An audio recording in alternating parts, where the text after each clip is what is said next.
Winter டைமில் ஏர்லியாக எந்திரிச்சு office கிளம்புறதே ரொம்ப கஷ்டமாக இருக்கும். அதுவும் பாஸ்ட் 1 வீக்காக ஃபீல்ஸ் லேக்கில் -24, 25 இருக்குது.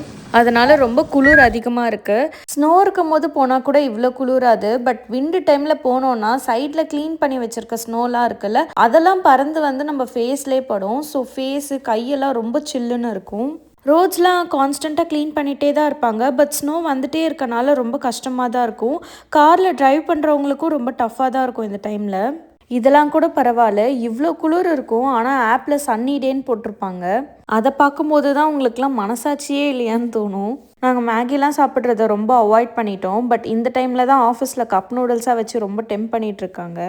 பொங்கலுக்கு வாங்கின தேங்காய் அப்படியே இருந்துச்சு. அது கெட்டு போகிறதுக்குள்ளே யூஸ் பண்ணிடலான்ட்டு தேங்காய் பாலும் இடியாப்பமும் பண்ணலான்னு தான் ஸ்டார்ட் பண்ணேன். நான் இடியாப்பம் செய்யலான்னு நினச்சி போனால் இடியாப்பம் எண்ணெய் வச்சு செஞ்சிடுச்சு.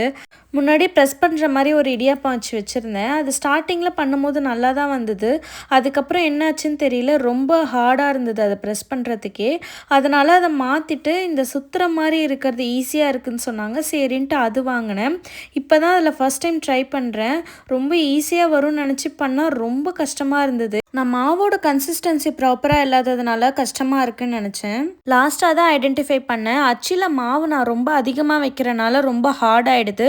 மாவு கொஞ்சம் கம்மியாக வைக்கும் போது ரொம்ப ஈஸியாக வந்துச்சு. உங்களுக்கு இந்த வீடியோ பிடிச்சிருந்ததுன்னா லைக் பண்ணுங்கள். என்னோட சேனலை சப்ஸ்கிரைப் பண்ணிக்கோங்க. See you all in another video. Bye.